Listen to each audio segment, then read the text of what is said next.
in this particular lecture actually we are going to discuss about the qualitative analysis by diffraction. So, that means if we are having any samples, maybe we do not know the crystal structure or maybe the elemental informations of that particular materials. So, how we are going to know that which type of material it is or maybe the what is the chemical formula of that particular materials.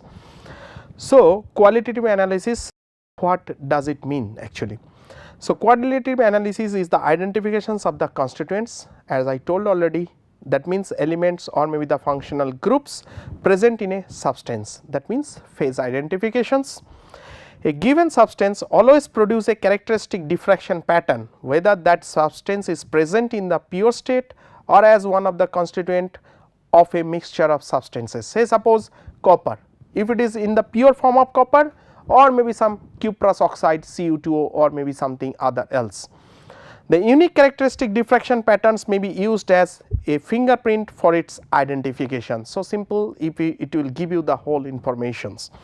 The particular advantage of diffraction analysis is that it discloses the presence of a substance as that substance actually exists in the sample and not in terms of its constituents chemical elements. Say suppose for example, if a sample contains the compounds AXBY, the diffraction methods will identify the presence of AXBY as such and not A and B. So, how actually it is doing, means what is the basic principles? The X-ray diffraction pattern is a fingerprint that let us figure out what is in our sample. For example, say suppose quartz, cristobalite and glass are all different phases of the silicon dioxide. They are chemically identical, but the atoms are arranged differently. As shown, the X-ray diffraction pattern is distinct for each different phase.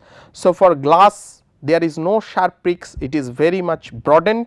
For cristobalite it is showing some sharp peaks at around 22 degree, and for quartz it is showing some sharp peak around maybe 27 degree. Amorphous materials like glass do not produce the sharp diffraction peaks. Each phase produces a unique diffraction pattern. From this image we are seeing. The diffraction pattern of a mixture is a simple sum of the diffraction pattern of each individual phase. So, suppose I am having one materials in which these three phases are present. So, I will get the image like this. So, this is for the quartz, you can see a small peaks are coming like this one, and then it is having some broad peak which is for the glass, and then it is showing the cristobalite peak at this particular point. So, that will be a combinations of all the peaks. Basic procedure generally which we are following is that a collection of diffraction patterns for a great many known substance is already made. The diffraction pattern of unknown is recorded using X-ray diffraction technique. The recorded diffraction pattern is located in the file of known patterns by matching the pattern of the unknown exactly. So, why we needs the collection of diffraction patterns? The collection of known patterns has to be fairly large if it is to be at all useful. A system is needed for classifying the known patterns so that the one which matches the unknown can be located quickly. Such a system was devised by Hana in 1936. Actually simple, we are having one database of all the known samples. So, maximum times we are matching our samples with that database, whether this is the same sample or not, and if something new, then only we are trying to find out what are the new samples. So, if I go through the history, first in the year of 1936, the task of building up a collection of known pattern was initiated by Hana, Rin and Frebel at the Dow Chemical Company. In 1941, several technical societies including the American Society for Testing and Materials, that is ASTM, began to cooperate in acquiring and disseminating diffraction data. In the year from 1941 to 1969, the ASTM published and sold an increasing volume of data in the form of 3x5 inch file cards, one card for each pattern. So, they are having a number of cards. In number of cards, each and every sample's diffraction patterns has been given with full informations. From 1969 to 1978, this activity has been carried out by Joint Committee on Powder Diffraction Standards, which is called the JCPDS. So, that is why sometimes we are calling it as a JCPDS file, which in 1978 was renamed International Center for Diffraction Data, or maybe the ICDD. In 1995, the powder diffraction file PDF contained nearly 62,000 diffraction patterns in 45 sets, with a new set of about 2,000 patterns being added each year, because from a material scientist point of view, in our lab every day all the scientists or maybe the students, they are preparing the new materials. So, the new crystal structures are forming. So, automatically that database is going to be upgraded every year. Now, first let us know what is Hana method. So, a powder pattern is characterized by a set of line positions and a set of relative line intensities, that is I by I1 scaled relative to I1, the peak in the pattern with maximum intensity. So, Hana decided to characterize each substance by D value of its 3 strongest lines, namely D1, D2 and D3. So, I is the biggest intensity and I1, I2, I3 are the individual intensity of different peaks. So, values of D1, D2 and D3 together with relative intensities are usually sufficient to characterize the pattern of an unknown and enable the corresponding pattern in the file to be located. What is the arrangement of PDF cards in ASTM file? In each set of the ASTM file, the cards were arranged in groups characterized by a certain range of D1 spacings and identified by a set of number and a card number within that set.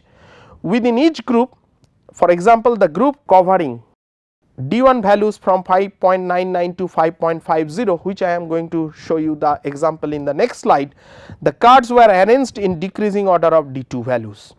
When several substances in the same group had identical D2 values, the order of decreasing D3 values was followed. So, D1 is ranging from 5.99 to 5.50. Within that D1 range, what is the D2 value? Just we are arranging in the decreasing order. Then when D2 has completed, then D3 also in the decreasing order. So, the groups themselves were arranged in decreasing order of their D1 ranges. So, how to do that one? So, Hana World Index, it is a list of the 3 strongest D spacings for each material content in the database D1, D2, D3, and there are so on like D4, D5, D6, but D1, D2, D3 we are assuming these are the strongest one. Extended Hana World Index, first 3 strongest D spacings followed by the next 5 strongest D spacing. So, this is the extended one. The 3 numbers, the Hana World Index, are usually sufficient in practice to narrow down the search to one or a few suspects, which could then be examined in greater details. So, simple you can see that D2 value, just we are going into the decreasing order, which is ranging from 5.99 to 5.50 D1 value. So, like this way, then after that we will go for the D3, and here we will get the file number over there.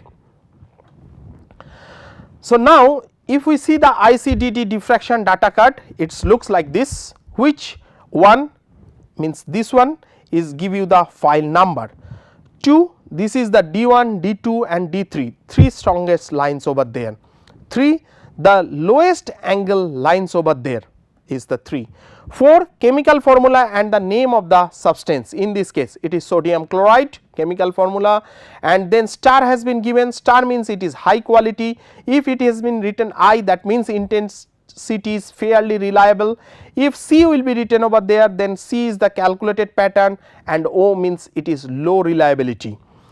Next 5 is the data on diffraction method used. So, 5 here what is the data, what is the copper K alpha value and what is the data on the diffraction method, means input parameters. 6 is the crystallographic data over there. So, it will give you the alpha, beta, gamma, all the values over there. 7 optical and other data are given over there. 8 is the data on specimen. So, this is the data on specimen and 9 will be the diffraction pattern over there, that HKL value it will give you. So, now procedure for identifying the unknown samples. So, the diffraction pattern of the unknown sample is recorded and the experimental values of D and I by I1 are tabulated. After that, the following procedure is followed. First, locate the proper D1 group in the numerical search manual, read down the second column of D values to find the closest match to D2.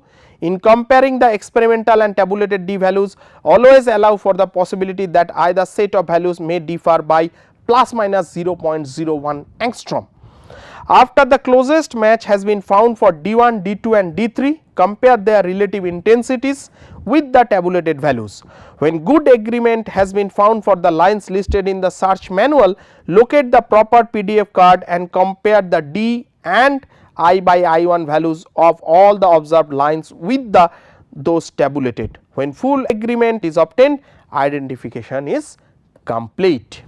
So, identification of a single phase samples. So, it is an example. So, first consider the given pattern obtained with copper K alpha radiations and a Hall Davis carrier camera. The experimental values of D1, D2 and D3 are 2.82, 1.99 and 1.63. Because in this case the I by I1 is the maximum, so that is why it is D1, and then the second one is 60, so that is why 1.99 is D2, and next one is the 30, that is 1.63 is, and rest of the D4, D5, D6 like that. So, by examining the numerical search manual, strongest line is found to within the 2.84 to 2.80 angstrom group of D1 values. Inspection of the listed D2 values in this group discloses 27 substances having D2 is equal to 1.99 angstrom, but only 5 of these have D1 is equal to 2.82 angstrom, shown on the next slide. So, in this particular case you can find that 2.82 and D2 is matching 1.99 over there. So, now 5 is the data of 5 substances with D2 is equal to 1.99 angstrom and D1 is equal to 2.82 angstrom is shown below in the form given in the manual, and of these 5 only NaCl has D3. So, first we have matched D1, then we are matching the D2 and then we are matching the D3. Note that the intensities listed for 3 strongest lines of this substance agree fairly well with the observed intensities. So, do the data for the other 5 lines listed in the manual. So, when D1, D2, D3 matching has been completed, then we will go for the rest one. So, from this we can get that it is C. C means already I told you, that is calculated patterns. If it is some kind of mark asterisk, so it is high quality. Then X is the intensity, say suppose 100%, 30%, 40%, 60% like that. Then CP, C is the cubic, F is the face centered and P is the primitive. Here 2 means number of atoms in the unit cell, and this is the PDF card number, that is 5-628. So, now turning to PDF card 5-628, comparison of complete pattern given there is done with the observed one. In general the agreement is good, but there are some discrepancies and this must be resolved before the identification as sodium chloride is accepted. What are the discrepancies? A very weak line with D is equal to 2.18 angstrom not listed on the file card is observed. Calculations of this one. Calculation shows that this line is a 220 reflection of copper K beta radiations not removed by the filter itself. The 331 line, which is nothing but D is equal to 1.294 angstrom. So, listed on the file card is not observed over there. So, in this particular case, however, it is intensity is expected to be very low. Two high angle lines, that is D is equal to 0.79 and 0.78 angstrom are observed, but are not listed on the PDF card. Often the file cards data do not extend to highest accessible values. However, these lines can be indexed as 711-551 and 640 lines, which are the next expected lines after 444 in the FCC sequence. After the fifth observed lines, observed intensities on the Hall-Davis scalar pattern are all higher than those on the file pattern, which was obtained with diffractometer. These differences are due to absorption effects over there. Now, identification of phases in mixtures. Say suppose I am having a combinations of materials. So, how to do that? First, case 1, assuming the sample as single phase materials. So, first consider the pattern obtained with copper K alpha radiations and a diffractometer for which D1 is equal to 2.09 here, then will be D2 2.47 and D3 will be 1.80 angstrom. Examination of the numerical index in the D1 group 2.09 to 2.05 angstrom reveals several substances having D2 value near 2.47 angstrom, but in no case do the 3 strongest lines taken together agree with those of the unknown. This impasse suggests that the unknown is actually a mixture of phases. Case 2, assuming the sample as mixture of 2 phases. So, in this case what we are going to do? Suppose the strongest line D is equal to 2.09 and the second strongest line D is equal to 2.47 and are formed by 2 different phases, and that the third strongest line D is equal to 1.80 is due to say the first phase. In other words, assume that D1 is equal to 2.09 angstrom, D2 is equal to 1.80 angstrom for one phase. A search of the same group of D1 values, but now in the vicinity of D2 1.80 angstrom discloses agreement between the 3 strongest lines of the pattern of copper PDF card 4-0836 and 3 lines in the pattern of our unknown. So, in this case actually what happened, 2 peaks are matching properly, these 2 peaks, and this is not matching. So, first we have identified the copper and then again we will go for the unknown peak, and then through that unknown peak also we will get the D1, D2, D3 value, and then on that peak again I am going to match with the JCPDS file or maybe the PDF card. Turning to PDF card 4-0836, all lines of the copper pattern described in table 2 agree with the highlighted value in table 1, the pattern of the unknown itself. So, these 2 are matching properly and rest of the lines we are going to match, means these 2 are matching, these 1, 2, 3, 4, 5, 6 and 7, these 7 peaks are not matching, and this rest of the peaks also are matching with this table 2. One phase of the mixture is copper, providing that the remainder of the lines can be assigned to some other substance. How? Normalization of remaining lines is done by multiplying them by a normalizing factor of 1.39, so that the intensity of the strongest line is increased to 100. So, you can see that observed we have got the 72 intensity. Now, we are taking 72 as a 100 and then we are doing the normalizing one. So, in this particular case 2.47 will become the D1 value, and then the next one will become 2.13 and 1.50. Now, we are going to match with some other card. So, this is matching with Cu2O. Searching the index and PDF in the usual way reveals that these remaining lines agree with the pattern of cuprous oxide, which is nothing but the Cu2O.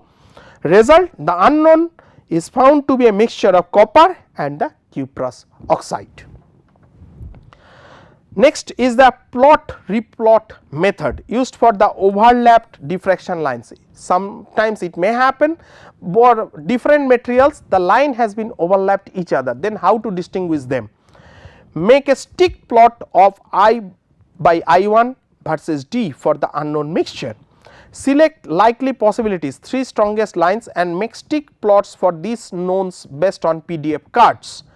Graphically subtract the relative intensities of the first identified phase of the mixture and replot the residual after renormalizing to the strongest peak. Try to find another match to what remains. Subtract these, replot and try to match. So, simple, whatever the plot we are getting, then after that matching samples plot we are removing, then next matching samples plot we are removing, like that we have to make it 0, that there should not be any peak. Keep going until nothing remains. All lines of significant intensity must be identified for the analysis to be considered complete. On completions, every line in the pattern must be assigned to some material. All major lines of each component identified, that is of each card, must be present. All reminders from subtractions must be 0 or higher, since negative intensities do not exist. In practice, negative reminders I by I1 less than 0.05 are acceptable. Confirming your analysis, what to do? First, prepare mixtures of the identified components until the original diffraction pattern is duplicated. This step adds considerable reliability to the identifications. Then second, compare the absolute intensities of the peaks in the unknown and duplicating mixtures to see if there is any non-crystalline materials in the unknown. So, examples: graphical illustrations of the plot-replot method, consider the peaks with intensities greater than or equal to 20%. So, in this particular case, diffraction pattern of multi-phase materials where it is mixing, experimental peak intensities is like that. So, peaks of first phase identified zinc oxide or maybe the zinc site, card number 361451. So, I am subtracting the peak of zinc oxide and then again I am replotting it.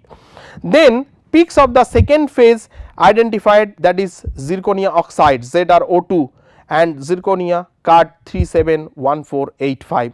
So, I am eliminating the second one. Then peaks of the third phase identified, that is sodium chloride or and halide, card number 5-628. So, after that it will become 0. So, first how to do it? Experimental peak intensities, then experimental zinc sites and then experimental zinc site and zirconia. So, like this way we will characterize or maybe we will get the informations of about the all the materials. Numerical illustrations of the plot-replot method, consider the average D and I by I1 for the mixture obtained from scans of multiphase samples in a powder holder. Peaks with intensities less than 5% are represented by 0 and the intensities and D spacings are the average from 3 samples repackings. The 10 most intense peaks are highlighted in the table itself. So, we will get the number total 43 lines over there. So, the most intense peaks has been given like this way. So, it is 100 I percentage. So, that means the D1, D2, D3 up to D10, and first we have to match D1 to D10 and then after that the rest of the peaks we are going to match. Consider the 10 most intense peaks of the mixture listed in the table. Check for triplets of peaks like D1, D2, D3 and search for Hana World index. Lines 10, 6 and 8 match zinc site, ZNO, card 36-1451, lines 2.48x, 2.866 and 2.604. So, 60%, 40% like that. Comparison of complete pattern gives match of lines 27, 33, 37 and 20 with 1.625 32, 1.477 29, 1.378 22, 1.911 23 lines of PDF card number is 36-1451. Subtract the zinc site peaks intensities from the observed data and report the intensities remaining in the experimental pattern in 4th column. So, simple, whatever the peaks has been confirmed we have to delete it and then we have to go for the further one. Normalizing of the remaining lines is done by multiplying the remainder shown in column 4 by 2.5. So, simple, the column 4 we are multiplying with the 2.5 which yields the renormalized set of lines shown in the column 5. So, lines 4 and 5 match the index entry for badellite zirconia oxide card 37-1484 and the remaining lines match halide sodium chloride card 5-628.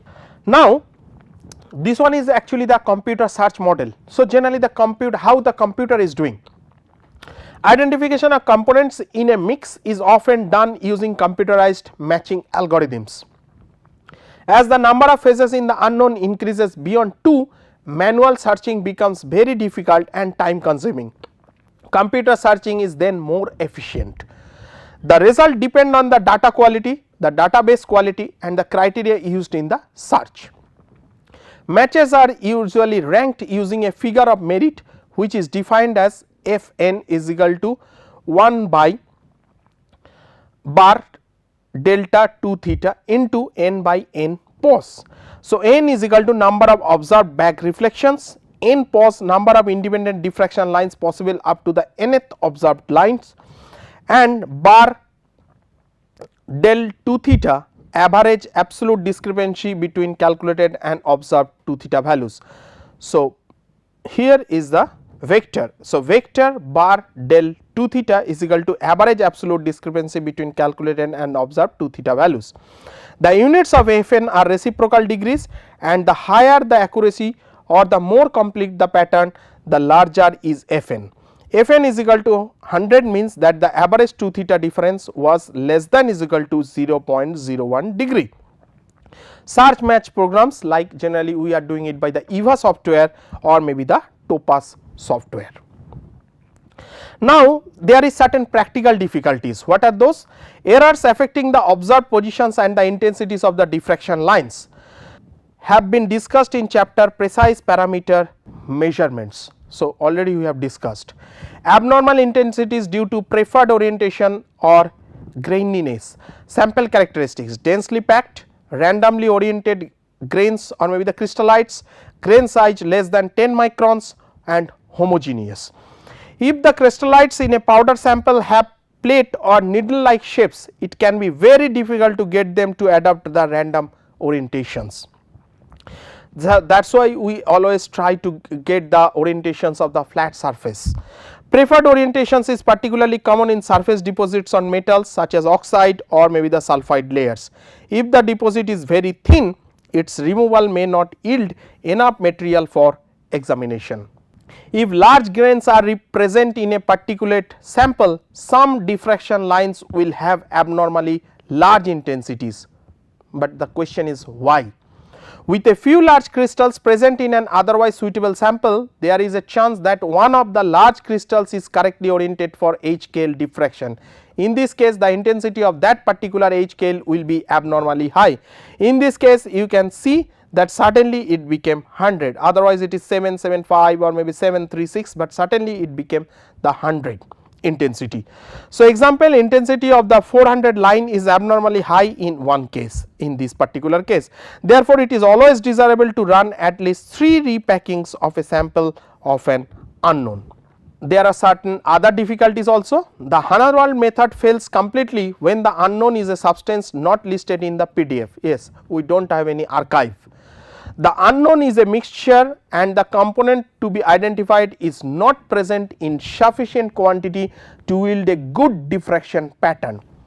And the final verifications, whenever any doubt exists in the investigator's mind as to the validity of a particular identifications, it can be verified by preparing their own standard pattern. Examples, the unknown has been tentatively identified as substance X. The pattern of pure X should be prepared under exactly the same experimental conditions used for the pattern of the unknown. Comparison of these two patterns will furnish positive proof or disproof of identity. So, now we have come to the conclusions or maybe we have come to the last part of this particular lecture. So, we have to summarize the whole lecture. Qualitative analysis by X-ray diffraction is based on the following principles. A given substance always produce a characteristic diffraction pattern. We know whether that a substance is present in the pure state or as one constituent of a mixture of substances. It discloses the presence of a substance as that substance actually exists in the sample and not in terms of its constituent chemical elements. It can distinguish between different allotropic modifications of the same substance. Identification of phases in a given sample can be done using 3 different methods. One is called the Hana method, then next one is called the plot-replot algorithm, and the third one is called the computer search method. In practice, various difficulties arises and these are usually due either to errors in the diffraction pattern of the unknown or to errors in the PDF. Thank you.